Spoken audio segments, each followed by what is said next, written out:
Nous sommes à la dernière question de cette émission et elle nous vient de Marthe depuis TKC. Marthe demande ceci. J'aime beaucoup mon petit ami et je veux passer le reste de ma vie avec lui. Est-ce normal pour une femme de demander un homme en mariage? Donc, Marthe aime beaucoup son petit ami et elle veut demander apparemment son petit ami en mariage. Par amour, on a vu ce que les gens font ici. Par amour, une femme peut demander un gars en mariage. Par amour, mieux demander mieux demander un homme en mariage que de se suicider parce que tu as aimé et puis tu vois un peu. Donc, autant mieux dire chérie, je t'aime, j'ai envie de t'épouser.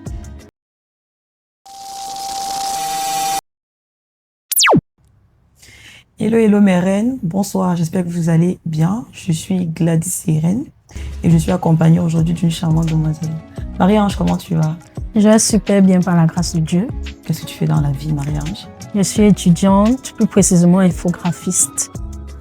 Ah, tu fais dans l'infographie? Bien sûr. Ok, nous ne sommes pas tout ça là. Nous sommes accompagnés de la maman de Noah, donc il faut lui faire un coup. Pour le moment de Noah. D'accord, la maman de Noah, dis-nous qu'est-ce qu'on a au menu aujourd'hui? Nous sommes tout suivis. Coucou, moi c'est la maman de Noah. Nous avons reçu vos questions et nous apprêtons à répondre à vos questions en donnant nos avis différents. Voilà. Donc, la première question est la suivante. Voilà, la question nous vient d'Alice de Logbaba. Ma meilleure amie sort avec mon ex qui a le plus tort. Donc, selon moi, Alice, le tort revient à ta copine. Moi, je ne vais pas mettre le tort sur l'homme, mais c'est à la copine qui a accepté les avances de quelqu'un qui sortait déjà avec toi. Voilà. Personnellement, je n'ai pas de souci à cela parce que, comme je dis toujours, ce sont mes restes. Si ça la plaît, elle n'a qu'à prendre mes restes. Voilà. Donc, si, parce que ta question dit qui a le plus tort, de ce sens-là, de la personne qui a tort, moi, je pousse le tort à ma copine. Voilà. Parce que c'est une fille de mauvaise foi.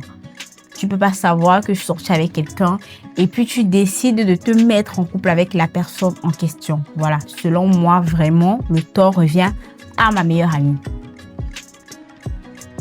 Bon, je dirais que c'est le monsieur qui a le plus tort. Pourquoi? Parce que déjà, ma meilleure amie, c'est en grosso modo ma meilleure amie. Donc, si c'est qu'elle a décidé de sortir avec ma meilleure amie, ça veut dire que lui-même, il a permis, lui-même, il a laissé l'accès. Donc, c'est vraiment pas tolérable, en fait. Donc, la meilleure amie, tu t'en bats les couilles. Elle a raison, elle soit avec ton gars, c'est pas ton problème. Non, elle n'a pas raison, mais celui qui a le plus tort ici, c'est l'homme, en fait. Pourquoi? Parce que, il ne doit pas laisser ça. Parce que c'est l'homme qui met en fait les bases, c'est l'homme qui met les limites. C'est l'homme qui est capable de dire que même si c'est que je te vois venir, assez c'est assez parce que tu es l'ami de ma soeur. En fait, c'est lui qui doit mettre les limites. Bon, on est d'accord que l'homme de base, déjà, l'humain est fait de chair et l'homme de base, le sexe faible. L'homme est faible de chair. Donc, c'est-à-dire que ça veut dire la meilleure amie aussi. Tu dois te poser les questions. Moi, je veux dire, on doit se poser les questions. Qu'est-ce que la meilleure amie a fait pour que ça arrive au point où le gars de sa copine a accepté avoir une relation avec elle? On savait que la meilleure amie, peut-être, elle entre dans l'art de la séduction. La meilleure amie a eu peut-être les bons mots. Peut-être la meilleure amie est mieux formée que la copine. Je ne sais pas trop. Donc, avant de blâmer l'homme, je me dis peut-être le gars aussi, la fille aussi. Ton amie, qu'est-ce que tu causes avec elle? Parce que ça dépend. Parce que pour qu'une fille, si j'ai ma pote, qu'elle arrive à être avec mon gars, ça veut dire que moi, son amie, il y a des choses que je lui dis vis-à-vis de mon gars et ça peut peut-être lui pousser à avoir des pensées. Oui, avoir des pensées, peut-être vouloir essayer les expériences avec la personne en fait. Donc avant de blâmer l'homme, je me dis qu'on doit aussi blâmer la copine. Oui. Ça veut dire qu'entre elles, d'abord, elle ne s'aime pas, l'amitié là n'est pas sincère. Donc. La maman de Noah, on t'écoute. D'accord, voilà. Donc, on va passer à la question suivante qui nous vient de Marc de Berthois. J'ai envie de faire mon premier enfant. Je ne suis pas prête pour le mariage. Est-ce que je dois attendre le mariage ou faire mon enfant maintenant? Donc, j'espère que vous avez écouté la question de Marthe. Voilà. Donc, selon moi, Marthe, je vais d'abord savoir si tu es assez mature pour faire un enfant. Parce qu'un enfant, ce n'est pas le voix bébé. Ce n'est pas un truc que aujourd'hui tu peux avoir et demain te débarrasser de cela juste comme ça. Donc, pour moi, si tu veux vraiment faire un enfant, je regarde d'abord l'âge maximum. Il faudrait que tu sois d'abord mature. Donc, quand moi je parle de la maturité, c'est au moins avoir 27 ans. Pour moi, c'est ça. Si tu es mature et que tu es indépendante, parce que dans tes dires, tu ne veux pas te marier, mais tu veux avoir un enfant. Donc, pour moi, c'est ça. Parce que ce n'est pas bien de faire un enfant qui va souffrir demain, un enfant que tu pourras pas acheter le lait, un enfant. Non.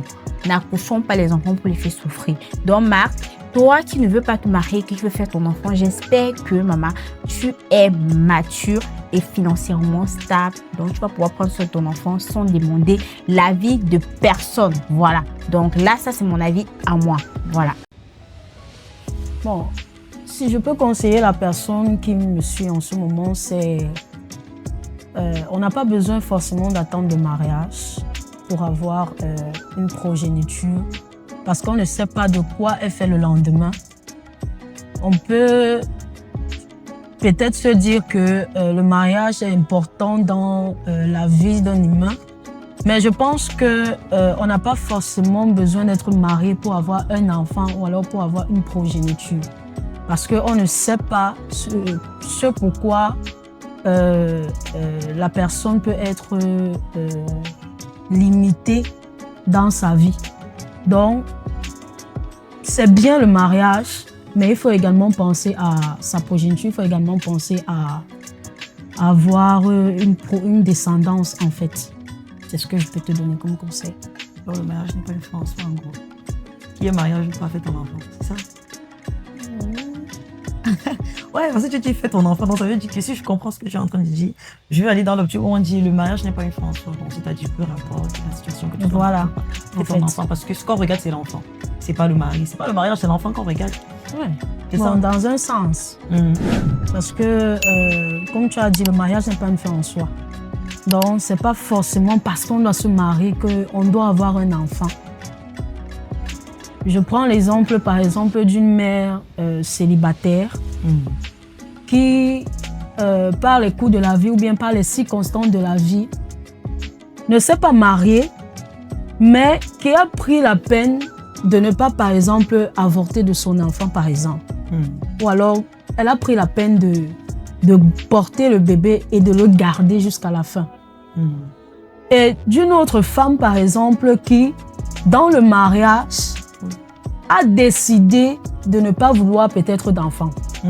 Je prends ces deux cas pour dire que le mariage n'est pas un moyen par lequel tu peux passer pour dire que tu peux avoir un enfant, parce que tu peux te retrouver même dans le mariage, mais oui, tu n'as pas d'enfant, tu n'arrives pas à concevoir. Donc ce n'est pas une fin en soi pour dire que comme je ne suis pas mariée, ça veut dire que je ne dois pas encore avoir d'enfant.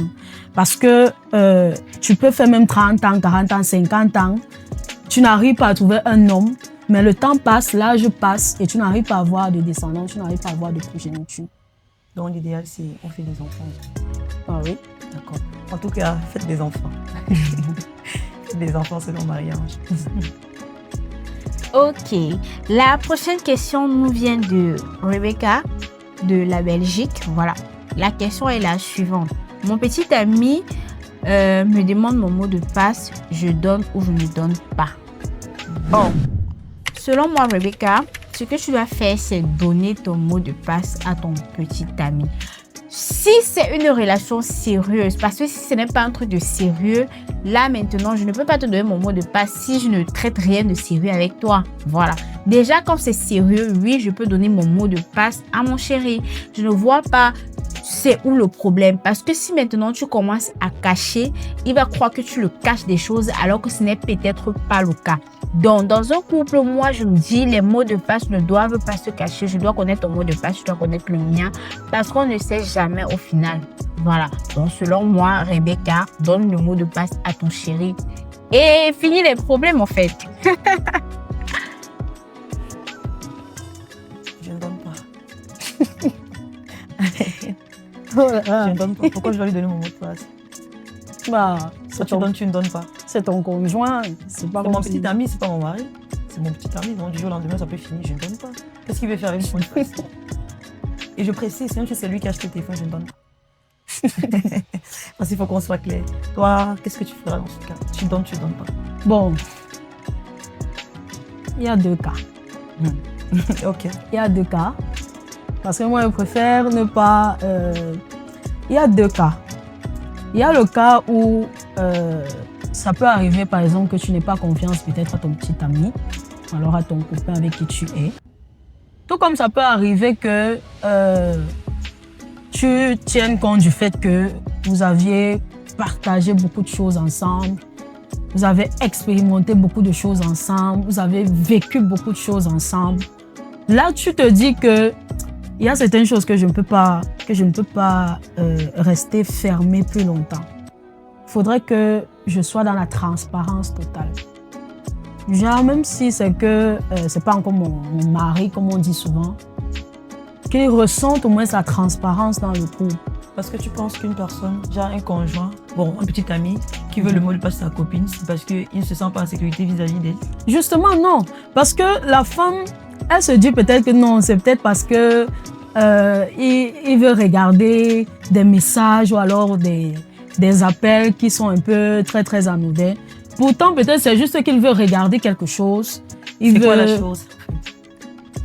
Peut-être des photos ou alors il veut utiliser ton téléphone d'une autre manière, pas seulement des messages pour peut-être regarder des messages. Parce que moi, j'en ai eu comme ça. Comme petit ami à toi? Non, pas mon petit ami à moi, mais ma grande sœur avait le même cas. Ma grande sœur avait le même cas.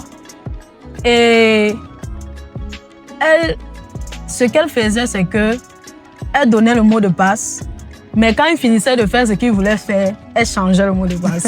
Elle changeait déjà. Mais là, c'est pire même. Qu'est-ce il n'a pas la possibilité de regarder son téléphone 2 fois. Et moi, je me suis demandé, j'ai posé la question à ma grande soeur que, mais attends, peux-tu jouer à quoi? C'est un double jeu ou bien... Elle a même du temps. Ouais, justement. Elle n'a qu'à dire, je ne donne pas, ou alors, je ne sais pas. Parce que tu as énuméré un truc là tout à l'heure, que peut-être il veut faire quelque chose ou alors il veut regarder quelque chose. Oui. Si c'est une photo, je suis devant lui. Qu'est-ce qu'il va voir dans le téléphone qu'il ne voit pas déjà? Je ne sais pas. Peut-être oui, il peut te mettre ton téléphone pour émettre un appel. Là, c'est autre chose. Peut-être le sien, il est, je ne sais pas moi, peut-être en charge. Mais me demander, je débloque, tu fais ce que tu as fait, je suis derrière toi. Tu finis, tu m'as remonté. Ouais, mais le plus important, en fait, c'est de pouvoir lui donner le mot de passe. Pourquoi lui donner le mot de passe? C'est ça le problème. Pourquoi lui donner le mot de passe? C'est le pourquoi. Ça garantit quelque chose. Parce que j'ai l'impression que si on ne lui donne pas, c'est comme si je suis pas totalement vrai avec lui ou quoi que ce soit. Mon téléphone, c'est le téléphone personnel. Peu importe qui te l'a donné, si c'est lui qui a acheté ou pas, c'est le téléphone personnel, c'est mon téléphone. C'est pas parce que je te donne pas le mot de passe que ça veut dire que je suis cachetière ou alors je te cache des choses. Non. C'est juste parce que je veux que tu respectes. Parce que même dans le couple, il y a la vie privée de tout un chacun. C'est ce que les gens oublient. Que non, on a un couple, on se partage pas tout. Par exemple, je ne peux pas partager la même brosse à dents avec un gars. Ou si c'est mon gars, mais c'est mon mari. Mon téléphone, c'est la même chose. Je ne partage pas avec toi. Tu veux faire quelque chose, je te donne, tu fais ce que tu as fait. Je suis là. C'est même moi qui manipule à ta place. Oui, tu dis lance, je lance. Lui, coupe, je coupe. Après, ça reste dans le monde. Oh là là. Nous sommes à la dernière question de cette émission. Et elle nous vient de Marthe depuis TKC. Marthe demande ceci. J'aime beaucoup mon petit ami et je veux passer le reste de ma vie avec lui. Est-ce normal pour une femme de demander un homme en mariage? Donc, Marthe aime beaucoup son petit ami et elle veut demander apparemment son petit ami en mariage. Marthe, pour dire vrai, non, je n'ai rien contre toi, mais je ne sais pas où tu as déjà vu ça. Ça n'existe pas chez nous en Afrique. Je ne sais pas si en Europe ça existe, mais en Afrique ça n'existe pas. C'est l'homme qui doit demander la femme en mariage. Même dans la Bible, ça a été dit. L'homme quittera le père et sa mère et s'attachera à sa femme. Ça ne veut pas dire par là que c'est la femme qui doit aller doter l'homme. Maman, pardon. Je n'ai jamais vu, je n'ai jamais entendu parler de ça. Donc, si tu vois même que ton chéri n'a pas l'argent et que tu veux forcément qu'il te dote, tu peux lui prêter de l'argent pour aller le faire. C'est beaucoup mieux que quand c'est toi qui portes ton pied pour aller doter un homme. C'est souillant, c'est sale et ce n'est même pas bien vu. Ce n'est même pas imaginable dans mon cerveau. Jamais de ma vie, je n'ai jamais vu, je n'ai jamais entendu. Donc, Marthe, pardon, l'histoire que tu vas engager là, maman, easy. doucement, doucement. Doucement, doucement, maman. Donc, tu fais des choses. Si, comme j'ai dit, ton petit ami n'a pas assez d'argent, tu lui prêtes de l'argent, lui va aller tout. Ne dote pas long. On ne dote pas long. Voilà. On a fait une personne très amoureuse. Très. Tellement au point où elle veut demander le gars en mariage. Qu'est-ce que tu en penses, Marie? Ok. Désolée de trop rire. J'ai juste la question qui est un peu très hilarante, si je peux dire ça comme ça. Bon, si elle fait demander le gars en mariage, je dirais que ma soeur a un véritable problème quelque part. Je ne sais pas. Elle a un véritable problème quelque part. Mais bon, on pourrait peut-être penser que bon, c'est parce qu'elle est très amoureuse qu'elle pourrait avoir ce genre d'imagination. Ah, c'est une imagination. Mais, ma chérie, quel qu'en soit ton degré d'amour, ou alors quel qu'en soit ton degré de considération que tu as envers l'homme, je vais dire ça comment? Ne fais jamais le premier pas. Si je peux dire ça comme ça. Ne fais jamais le premier pas. Okay. Quand je dis ne fais jamais le premier pas, c'est dans le sens où tu ne peux pas t'agenouiller devant un homme et tu lui dis, bah, Augustin, veux-tu m'épouser? Ok, Augustin. Augustin, veux-tu m'épouser? Non, mais même dans la Bible, c'est l'homme qui quittera son père et sa mère pour s'attacher à sa femme.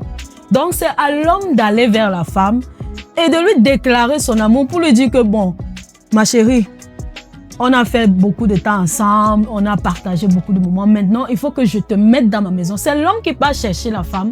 Voilà pourquoi il y a la dot, il y a la célébration et tout ce qui va avec. Pourquoi? Parce que on se dit que c'est la femme qui porte le nom de l'homme. Donc, c'est à l'homme d'aller vers la femme pour lui dire, voilà ma chérie, vraiment, je t'aime et tout ça. Je veux passer le reste de ma vie avec toi.